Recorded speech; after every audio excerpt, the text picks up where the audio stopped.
welcome to Unscripted show number 4 featuring Gareth Flusk. Flusky, how are you? Very good. Good to see you, Renata. Yeah, nice always seeing you, Flusky? Yep, Would absolutely. you like to introduce your sponsors there that's on the screen? Yeah, so I just want to say thank you very much to all of our sponsors. Flow Fund, who have been our sponsors for, ever since I've taken over at Josie Warriors, so they've been great supporters. So very much welcome, and your support is greatly appreciated. A couple of new sponsors this year. We've got Milestone Cricket, a couple of boys who are based out in Pretoria and down in the Western Cape, and that's a growing brand in cricket. So quite a few boys are sponsored by them. We also then got Assigned Services. So thank you very much to them, and also to the gents from Bomag and Kano Equipment. They are in fact taking over the Bomag business here in South Africa. Okay. So I think that for cricket is a positive all Is round. that rollers? Yep, that is Rollers. They had actually left the country, but the guys are sort of they bought the business and awesome. making sure that they provide the best equipment to the fields around the country. Awesome. Make those wickets a bit flat for the batters. Even more. So, Flusky, first question.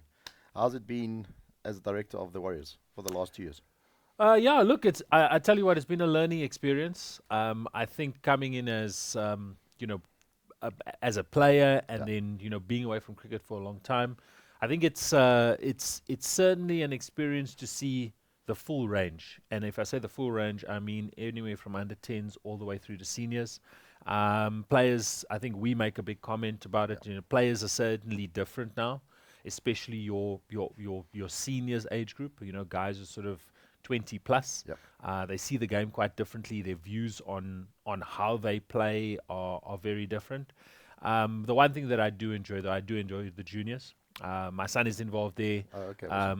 So I very much I'm seeing it from his perspective too, and that's really been good. I think it's an eye opener. Yep. But I think there's definitely a gap that us as directors of cricket can bridge. Yeah. And I see that in different groups. And sometimes the learning is quick and sometimes not so quick. Yeah, I think your brand's definitely grown a lot, especially from what it used to be to what it is right now. Especially with all the coaches you got, like Hazy and all those guys. Yeah. Run us through some of the coaches you Yeah, got, so I the think ex-players. that's also been a big part that we want to introduce. Yep. I'm there. I don't really coach a side, but Anthony Pollock does the under-19s and the seniors. And I'm trying to sort of craft that role for him very much as a batsman. I think he's the right person to have the conversation with the batters. Yep. I think about managing, particularly in this kind of cricket, 18 over scoreboard pressure. There's a lot of times that we walk away and say to guys, there's more time than what you think. Yep. And I kind of double up in that role there with him, sort of as a bowling coach. So I brought Jody Williams as well, who played with us at Eastons. Oh, yeah, I remember Yeah, Jody, so Jody's sort of come in was there. that Jody? Yeah, The guy I saw. absolutely. Jeez. You haven't seen him in 20 Sure. years, I'm sure. Sure. That's So weird. so Jody's coming in, but Jody can also work it from a bowling Yep. perspective. And I think what I'm trying to do, especially with 19s and seniors, is not to just have the pressure on one person. You know what it's like. Yeah, for sure. And I think also dealing with adults, you want to talk to the bowler separately, you want to talk to the batter separately, and for the guys to form, I think, a good unit. I saw it with your guys last year with the Devils. You guys didn't do warm-ups, and we did warm-ups. Yeah, no, Your warm-ups warm-ups are a bit overrated. different. Yeah, my woman's a bit different than yours. But the one thing that I want to say is that I must say our Warriors senior team from last year, the guys really bonded well. I think team gelling is one thing that I see missing in a few age groups. I saw it and that's why I think what pulled it through for you guys in a couple of games. Yeah. That you probably, on paper, you look at it, you go, statistically, you shouldn't have won, but Yeah, that but- team spirit gives you that extra 10%. I think we got close in games, Yeah. and sometimes guys just couldn't manage that pressure. But you see what we did.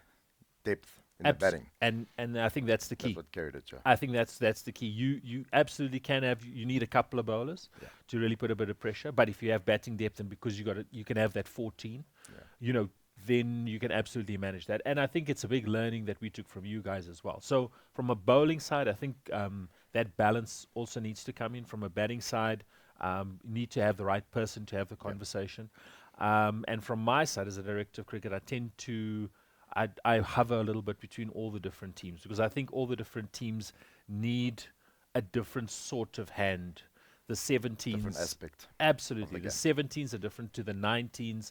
I think 15 and 17s probably the most difficult age group. 15s. I can't get that age group right. That's one They, age group I fail. yeah, the 15s are Can't get difficult. it. It's hard. It's because they're not quite there yet. Do you think it's the age difference between the 14s, 15s, 13s? Like It is. So last year's 15s for me Yeah. were older in that age group, and they did quite well.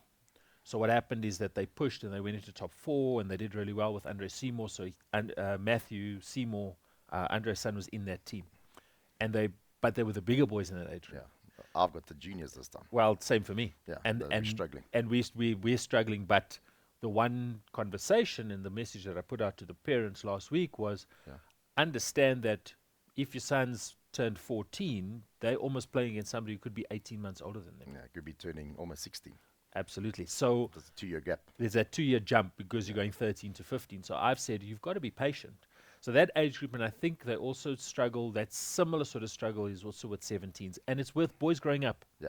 They, they grow up at different yeah, different paces. levels, at different spaces. Yeah. You're right. Yeah, so I think the management of 15s and 17s, and Andre Seymour's been very good with that. I think we've had some very good individual performances, but I think to put a team together is probably it's an art in those age groups. It's difficult with the LPL to get all the different age groups and the different areas together to play in one team. Very It's difficult. hard. It is, and there's some, as I said, there's some very good individuals. Yeah. But those individuals, sometimes they don't know how to function inside of this sort of The franchise environment. environment. I think the guys come from school cricket, where it's everybody they know, and they come into this franchise environment very different. And sometimes there's characters that are very strong and they don't quite get along. And it's especially with us, our Devils, you guys, and Griffins, we're all based in one area. We're all based in this area. Absolutely. So we have to fight for all those players that we know. Yep. And I know you've taken a lot of my schoolboys that play at your club. And that's the thing, is where, we're also trying to get, I think that's probably the one thing where I've seen also with Old Parks, is that there's a big mix of guys who are sort of in their 20s, and then there's the schoolboys. Very big gap between that. Schoolboy cricket, club cricket, and then let me say Prem, Yeah. which, So-called Prem. yeah, these days. and then it's not when, like, We play. we always say it's not about, we're sounding like old men here. But we are. We are. We We're are. not young. We are, but it's very, Prem is very different. There's a lot of younger players playing now. A lot of the older guys and even the provincial guys. So there's two things missing from Prem probably. It's the older guys and it's the provincial guys that don't play. The experience. You And need that then, experience. and then what happens is that you find 16, 17-year-olds that are just okay, Yeah. and they get a spot in Prem, but they don't really make it. It's going to take them a good few years to make it. And they don't have the background like we did in our school No. days and our club days, because we used to play a lot of school cricket. Yes, Hard school cricket and hard club cricket, like SA1, mm-hmm. or the Saturday League was hard. Absolutely. And you played promotion league was hard as well. What What do we call those? That was promotion. That was promotion, yeah. Yeah. So it was like what they have now, sort of one level below. Yeah. And I think the difficulty that the young players face now is that without experienced people in their team, their learning curve isn't as steep as it potentially could be. So it's going to take them quite a few more years to actually get to a level where they can sustain really good performances and hold a place down in Prem. There's a lot of guys who are in Prem who are okay, but there's nobody pushing them either. Yeah, they're not going to go further either, to be honest. And so there's two parts to that. So the experience and I think the really good players, those are two things that are probably missing from Prem cricket. And I suppose what LPL does to get back to that I was going to conversation, get to that. I was going to get to that point, Joe. LPL actually filters out the really good Prem players, those guys who are the really good performers. It's that top 5%, along with the professionals and semi-professionals, and that's what makes LPL so good. I think LPL is very good for that, for the nurturing of the game.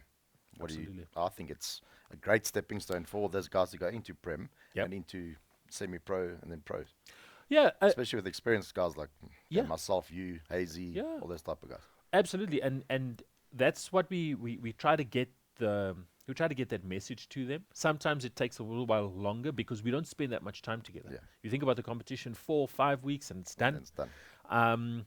But I think that team spirit is definitely something. And I mean, we've learnt our lesson over the last couple of years. Last year, we had a lot of guys from Pretoria. Yeah. I mean, they made the drive through. The Afrikaans boys bring that sort of gees with them, Yeah, that's inbred. which is really cool. Yeah. And I think a lot of the guys in Joburg actually learn from that, and they go, and everybody starts to pull together. For sure. And that sort of builds on that 10% that I spoke about. But what I will say is, even from a junior level, the one thing that I've seen, and as I said, I see my son Santiago, I see the game through his eyes, and I watch his development, is that every year in LPL's that sort of, it's a really good off-season. It's a good off-season because it's harder cricket than what he plays in the summer. Yeah. So what happens is that when he eventually gets to be at far north, and then there's all sorts of those regional trials and districts and stuff, he's better for the fact that LPL cricket is being played. Yeah. And would have played against some older players, and he's lucky because his birthday's in the second half of the year, so he can he can do two this year. He can do two age group. But how old is he now? What age? He's 12. He's turning 12. So he's doing under 12. But then the under 11s, you can mix and match with them as well. So what happens is that you will see him be better for it because he would have played against some older players, and he's playing against good competition. Guys are coming hard. He's a spinner. So the thing is, this sort of cricket... Spinner? Yeah. Jeez, Flusk. Don't worry. Really? If he's going to bowl pace, he must do it when he's 19, when his body's ready. Okay, yeah. Not too early. No, we still okay. We still try bowl pace, me and you. We do. Yeah. But and I use him as an example because his temperament is so much better, because in this type of cricket, it's all about building your temperament as a bowler. And pressure situation. And if you can hold it, if you can hold it in 16 overs, you can hold it in 35, 45 over games. And that's what I see, because I've got sort of the front row seat to that, which I look at that and I go, LPL is not the be-all and the end-all, but it's the right gap, and it fills that gap. Learning curve.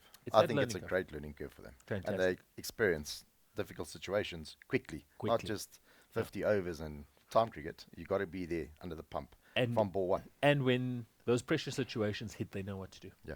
And that for me is probably the best learning that you can have, because if you want to play cricket, and I suppose you and I have this conversation a lot as well, is that there's a lot of other cricket. Kids can play cricket all year round, but the quality of that is heavily diluted. Has to be at a standard. You can't have rubbish standard and then go play a proper standard and then go back to rubbish. Yep. And how we've talked about this, me and you, about this lots. How are we going to change that? LPL is one avenue, but we've got to change it across the board. Yep. What is your thoughts on how we're going to change this?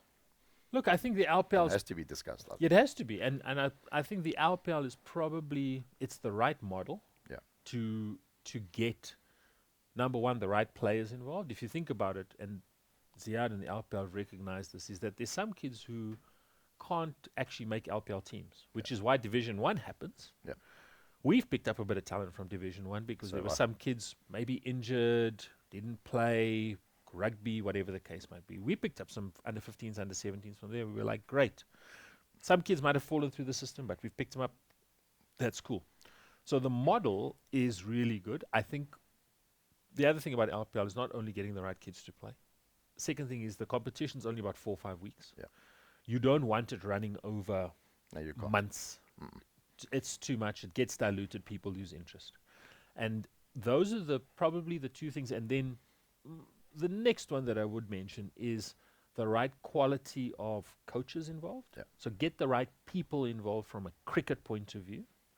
And I think something that the last point that I would mention, and you and I, since we've got involved, is that with Ziad, and we've always spoken to him, is to say, if you run the league properly, administratively, and I say to Ziad week in, week out, the cricket will happen. You tell kids to come and play in your backyard, they'll play in your backyard. But make sure fixtures are right, parents know where to go, you have covers, proper fields. Like last weekend. And last weekend was a perfect example of that. Yeah, we won't mention, but we all know and that's where the difference comes in, where if your league administration is right, people will come to the better product. They'll naturally gravitate to the better product. Of course, and that's where I think the LPL really is. It functions particularly well, and it's a learning for everybody. And I don't think that the LPL should be viewed as competition. It should be viewed not. as this is a good way to do it. A Why? stepping stone, yeah. Let's do it like that. And the kit's awesome. The photography is amazing. The visuals and all Yeah. that stuff is awesome. Yeah. You can't beat that. Well, one thing that I also do say, and again, I see it as a parent, never mind me as a director of cricket, I go, what are the few things that I want as a parent? I want to know where my son is playing, what time is he playing, okay? Is there a place where I can go to the bathroom? Can I buy a coffee? Can I buy something to Is eat there and drink? food? Is there food? And can my wife then go and my daughter go and watch my son? And playgrounds and all that And stuff. there's things around. They'll go. If they want to buy a coffee or a slushie, whatever the thing is, they can go to It's the there. bathroom. It's all there.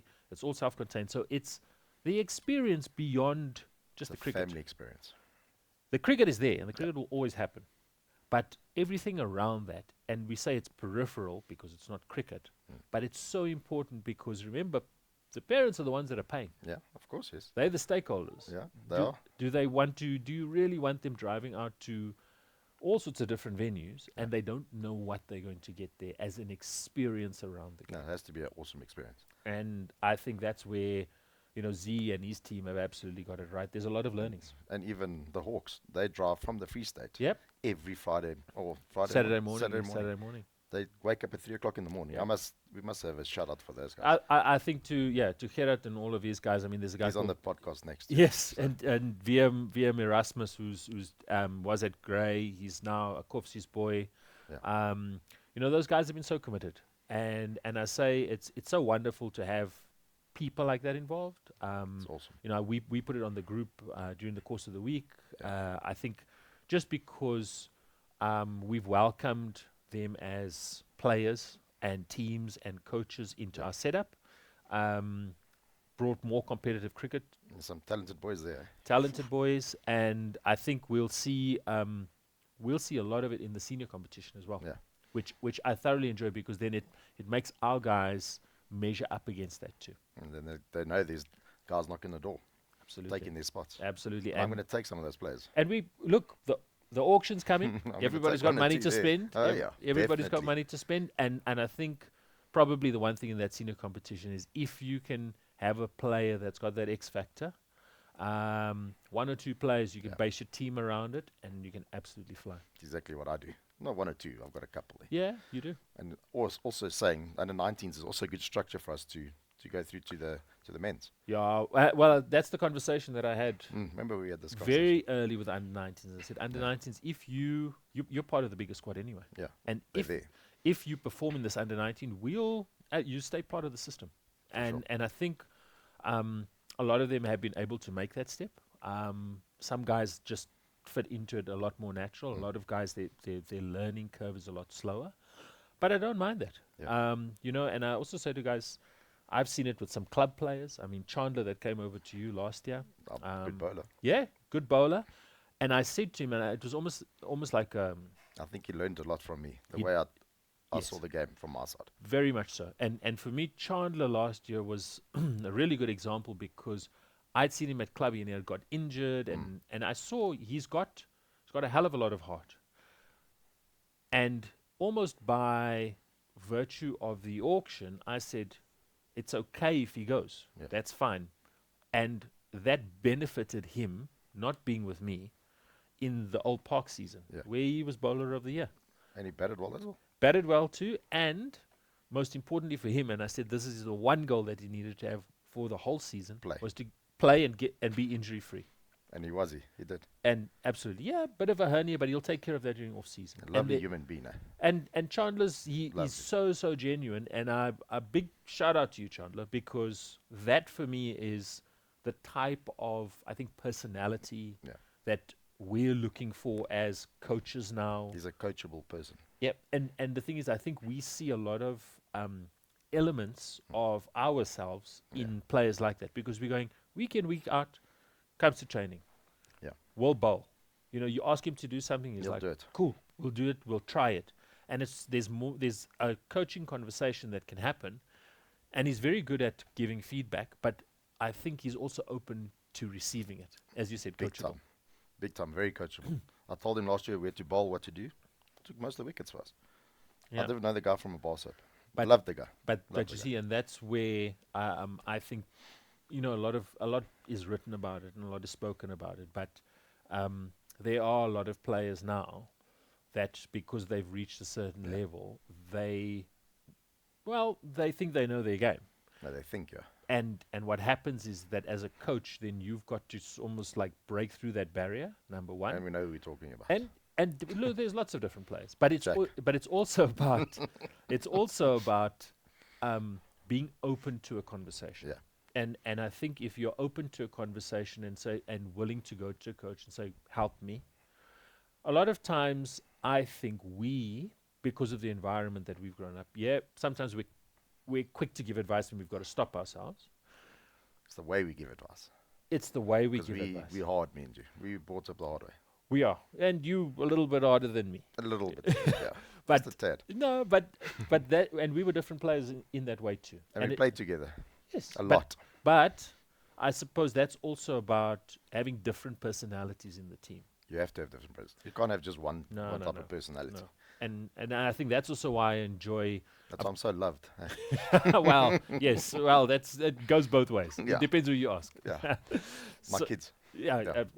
So I think there's definitely, I suppose, my maybe a request to younger players out Yeah. there, and this goes out to everybody. I say this as a parent. I say this as director of cricket. I say this As a as a career coach. Please, and this goes to parents as well. Please let your children be open to advice. Let them be open to another opinion.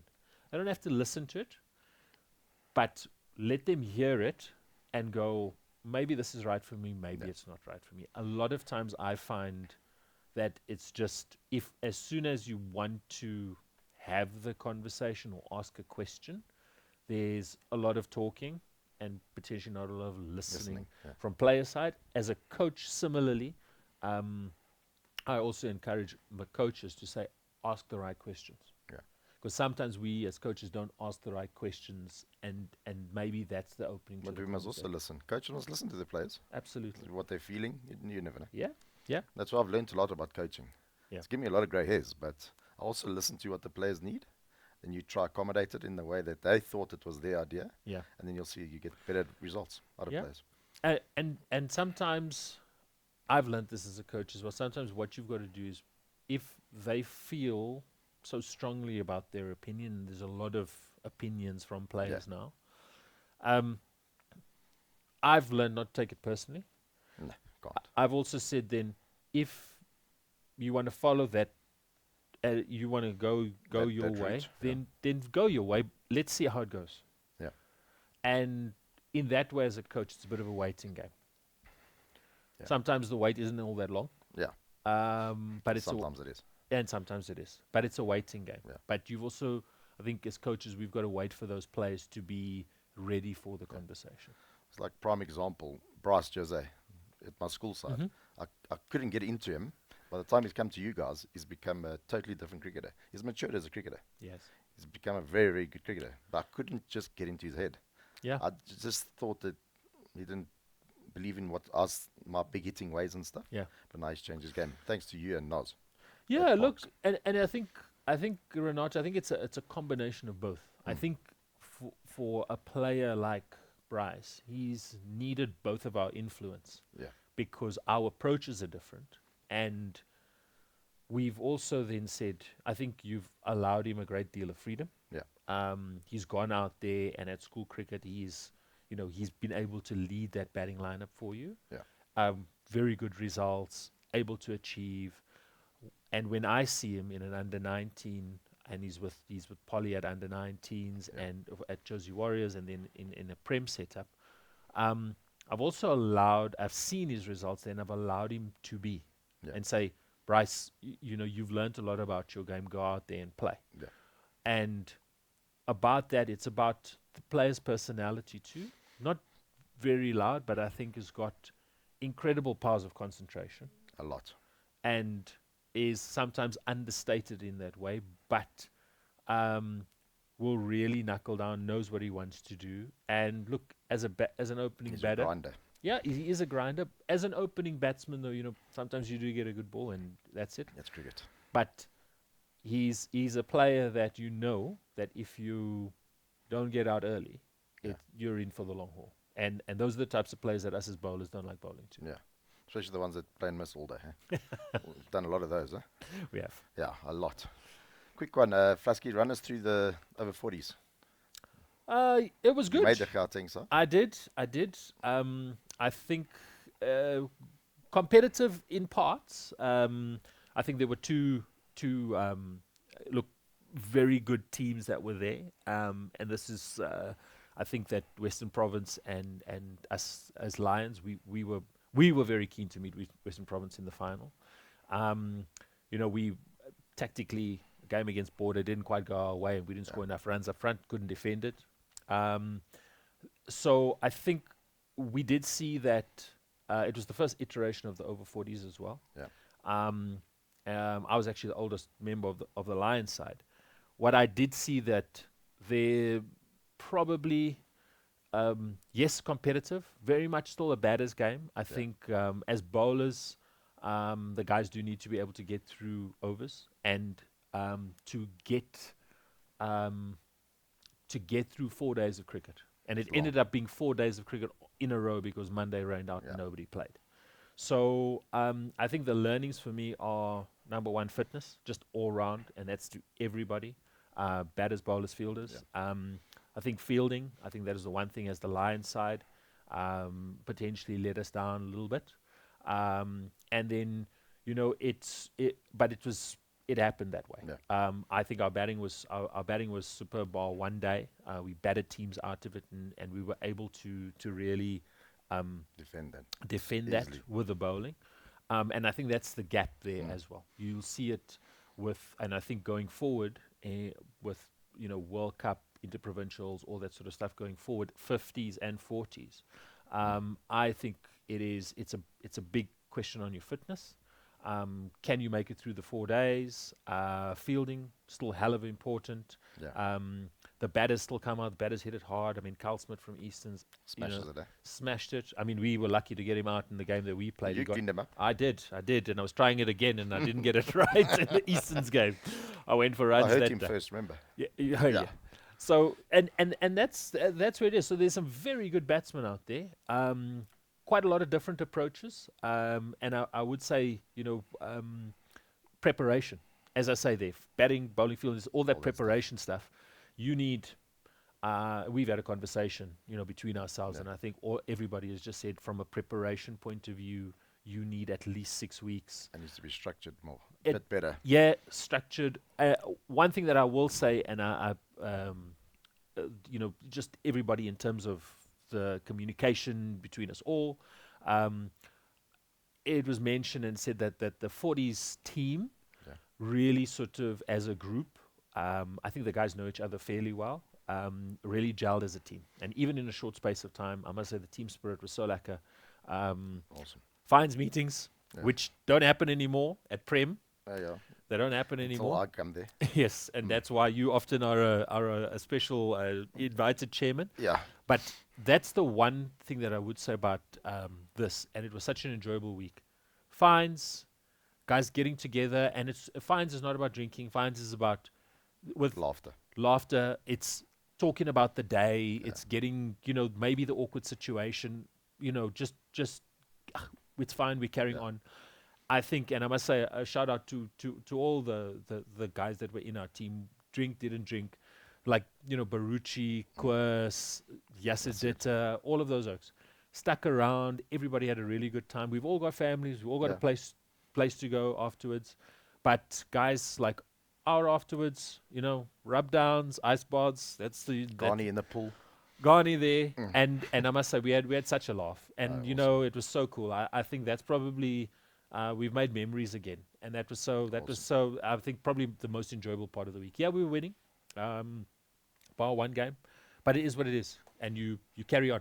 And then next month we've got our match, huh? Absolutely. The Vista versus the Eds. Yes, in the semi. Yeah, that's right. That's right. 3rd of June.